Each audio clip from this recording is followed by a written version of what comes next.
they all seem to be really good kids, still friends to this day. Um, you might luck into another high school where all your friends, maybe it was me looking for the bad side of my own life, or not getting enough attention in my own home. You know, that's finding me that liking these kids. But it definitely took me a long time to realise I've got to get away from these guys I'm hanging around with. There's seriously, you know, because the only reason I say this is because my cousins are the same age as me, and they've got their own problems. Don't get me wrong, but they were put into the best schools in Brisbane. Yeah. And their peers, from the outside, I realise this is a ridiculous thing to talk about, but from the outside, their peers are on a completely different level to the rock and roll. Yeah. And you know, drinking vodka cans and behind basically a forest area of a suburb that was created 10 years ago. Yeah. You know, that... you know what? Look at this. I read the Powderfinger book the other day, and Powderfinger was a band that was the same. My band was in during the same years as Powderfinger. We did these same sort of shows for only 6 months, but we watched Powderfinger. They were good. Don't get me wrong. Go get better shows. Next minute they're touring the country, and all these girls were coming, going to the shows. But and our gigs, we were just no girls were coming. We just stayed in this same rut. Yeah. And I always blamed ourselves, and I didn't even know. You know, just it's a funny thing. But the reason I'm saying this, I read the Powderfinger book, and not to give any of their success to this, but they actually went to really good schools, and a lot of their peers ended up promoting nightclubs in the city in Brisbane. So we were half an hour out of town. We were looked as the country sort of guys. Yeah. Well, Powderfinger's peers, their mates, just normal good mates, were, you know, their parents actually owned the nightclub or this and that. Their peer group was they had great connection, and they like you once told me, they use the the leverage. Yeah, the leverage of the people you know. So yeah, it's funny where you put. And meanwhile, I've just. I'm going to make coffee while you do this. I've just read a book called Elite Minds, and the guys who wrote that book talked about the difference in the stories we tell ourselves. And one of the things that Drew said there is, when the other band was making it, he was blaming this.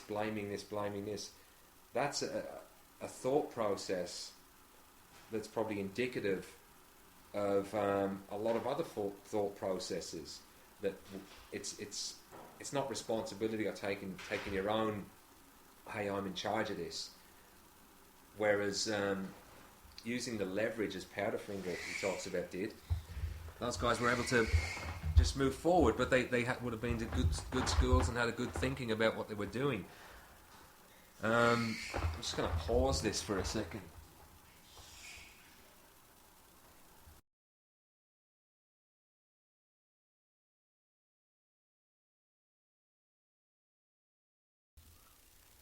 Yeah, so just took a little break to make a coffee. What do you do? You only drink mocha now. That's all right. Cheers. One of the things you said there, though, was that when the other band were making it, you were blaming things for not making it, right? I've been reading this book about people who perform at elite levels and how they get there, and it was all about their thought process. And you talk about your environment. So your environment would have been an environment just like everybody else. 95% of the population, 98% of the population. It's not happening. We put a bit of blame here and there, and then that's taken care of. You know, we're not responsible. Boom. You know, hey, it's out of our hands. These guys are here. Yeah. Then when the other 2% of the population, which is where these guys from a good school and they're all their friends with a good school, will go, how do we get in with these people? How do we leverage our introductions to certain people to meet other people, you know? And like we're both in the boxing gym. One of the reasons I joined that gym was to get fit, but what I discovered there was a really positive environment, a whole bunch of guys that are actually doing stuff, self-employed, a lot of them are, and they're just positive people. And when you get around that positivity, it is actually very empowering, and you actually want to step up yourself, you know. Yeah. I think that's where I'm at with my life. I want to surround myself with as many people as I can that aren't positive in the nonsense sense of the word, They're actually people who are just foraging out forward on the hunt, connecting with each other, making stuff happen, rather than sitting back and going, "It's not our fault." You know, that's. And what I was getting at before, because of this boxing that I've done, is when I was talking about the Currumbin Mosque or bad things from outside my local area coming into my area. Now I feel like I can deal with the problem, even if it means being aggressive, which no one wants to do. But it feels like I can handle any situation in my own suburb now with authority. So. You know what I'm saying? Like, if something pisses me off, I'm not even preconceived that I dislike anyone yet. Yeah. But if someone is being disrespectful to someone I can see in my area, because of boxing, I have an inside. I think you carry it. It's like it's a positivity. Don't bring it it's to it. Good to sum up like this, right? I met a guy who was talking to me about the gym that we were in, and he was saying, "Oh, you know, I don't need to go to a gym like that full of whatever dickheads." And he was saying, if somebody has a go at me, I just, he was explaining how he works himself up, and I was like, yeah, but you know what? The guys who actually do something on a regular basis don't get worked up at all. Yeah. And that's the way I am. Now, to a lot of stuff, I used to have very much anxiety before going on stage or going anywhere with a band where you'd have to be in front of a crowd of people. Yeah. And then we did that boxing thing where there's like 1,000 people watching. And after I did that, I went for a job interview that was probably the biggest interview of my life. And as I think I mentioned it to you before I went in there, I would previously have had a lot of anxiety. I'd have been sitting in the car going, all right, here we go. And I remember just getting out of the car and walking towards the building and thinking, I should be anxious right now, but I'm not. Once you push yourself out of your comfort zone on a regular basis, very little makes you uncomfortable, you know? There's that movie. And he's just another man. Like... Yeah, he's just another bloke. He's just another man. Yeah. And now, just like when you were knocking doors, someone threatened, like, or for whatever reason, feel like they need to throw some bad ego back at you or whatever. Yeah. But they're like, who was this guy at the door? He's just another man. I don't fear him in any way. That's what I mean. I don't feel stressed out about very much at all these days. And it all, believe it or not, just came from getting punched a few times and going, that was the worst thing that could happen. I'm still here, you know? Old school combat. It's the worst thing that could happen. We moved on, and I think, and again, we go back to the theme of this, which is those guys on the train. A lot of those guys on the train probably don't have an outlet, and they've never really experienced being outside their comfort zone, you know. And that's why they're happy in a tribe. They're happy being little waddling penguins that basically huddle together, you know. You know what's funny about that? What I took from that video, I saw it last night. Yeah.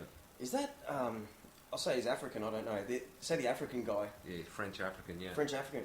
He had some balls, man. He was even trying to get back in the train. Yeah. Could you believe that? Like, he didn't care. There were however many guys, he actually wanted to get in the train. Could you imagine how awkward that train ride would have been? Well, you know, that's a guy that's been through racism his whole life and realises that once you confront it, nothing matters. Nothing happens. I'll tell you what, if that happened to me in reverse, I wouldn't get on the train.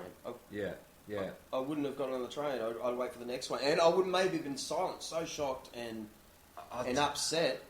Who would take on I remember voices? Oh, mate, this is going back about 10 years ago, but a friend of mine who was in a band called Jerk, they were supporting a band called the Insane Clown Posse.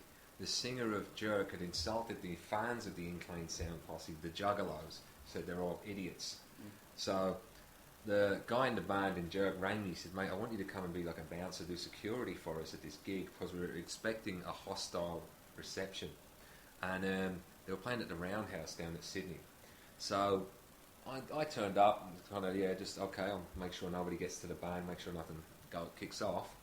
And he took me onto the balcony. He said, look, this is what I want to show you. So we got up onto the balcony of this dome-shaped building. We stepped out of our dressing rehearsal room and we went onto the balcony, and there was 1,000, 2,000 people out there, all dressed like nutty clowns.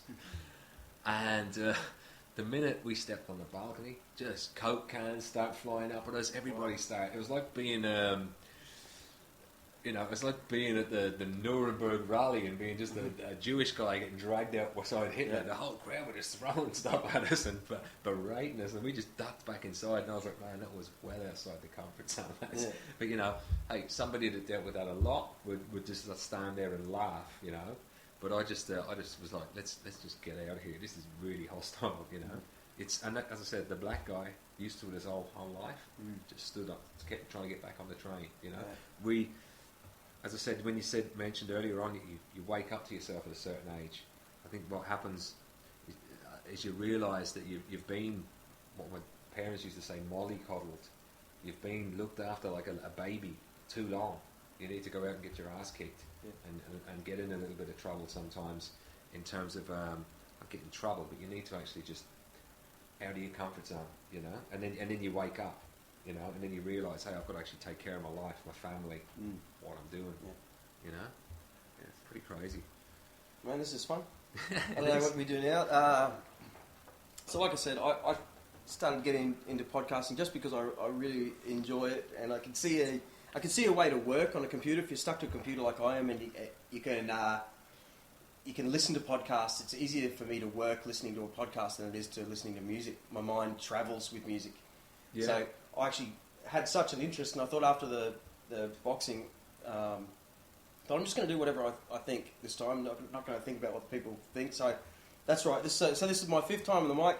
This is my mate Carlos, who I thought he's a great speaker, and we talk a lot. So we didn't even plan this. We thought let's just roll tape on this. And mate, look, if you keep doing it, it's like I said to you the other day.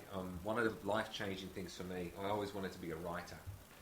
And I still do want to be a writer. It's what I'm here to do, you know. Obviously, I have to pay for what I have now while I'm downsizing with a career. But later on in life, I'm going to write more prolifically.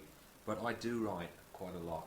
And that stopped when I left school for about 15 years. And then one day, I listened to a tape, and it was Anthony Robbins, of all people. And he was saying, if you want to be creative, you need to turn it on. It's like a tap. He said, when you first turn a tap on that hasn't been on in 15 years, the first 5 minutes is grey, brown water. It's rubbish. But then it becomes clean because the pipes get cleared and the taps flow right. If you want to be a writer or you want to do podcasts, you basically start just doing it for the bin. You put it online, you take the feedback on the chin, people aren't happy with it, you do whatever you do, but you keep doing it for the bin. You keep being creative and not worrying about how much it sucks, you know? You just do it.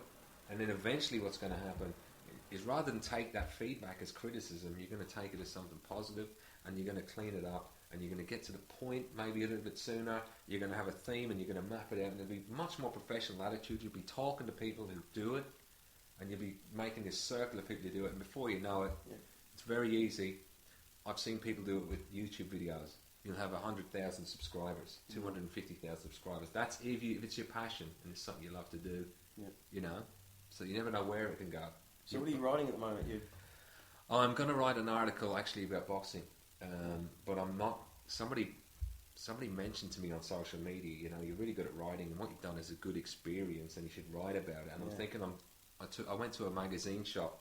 In the magazine shop, I went to a news agents today to pick up a couple of music magazines, Rolling Stone, who my mate Matt writes for, and I looked at all the men's magazines, and there were all these GQ and M2 and Health Mag, and I thought I'm going to take a picture of this and I'm going to put forward an article to one of these guys and get it actually printed. That's the next thing I'm going to do. You know. Yeah. So that's I know how to write an article. You know, so I've been doing it for the website, which nobody reads, which I'd probably take down sooner or later. But it's just, as I said, everything on that website was basically writing for the bin. Which website? Oh, the greasy one. So I've got that greasybelcher.com website where I write stuff that it doesn't need to go anywhere. But it's just basically me exercising under what you call a nom de plume, a false, fictitious character name to just practice. You would feel this. After my first podcast 2 weeks ago, I felt like such a fool doing it. Here I am. Yeah. At my lunch break, talking away. But by the end of it, I thought, okay, I warmed up a little. I was so happy for 24 hours. Yeah. So that's the feeling now. That I did one only yesterday because I thought somebody popped in my mind and went, "Oh, I'll just roll tape on my It's like thing here," and I felt great all night. And it just gives you something to do. And it's like when you do your first gig. You know what? You hold the whole time. You just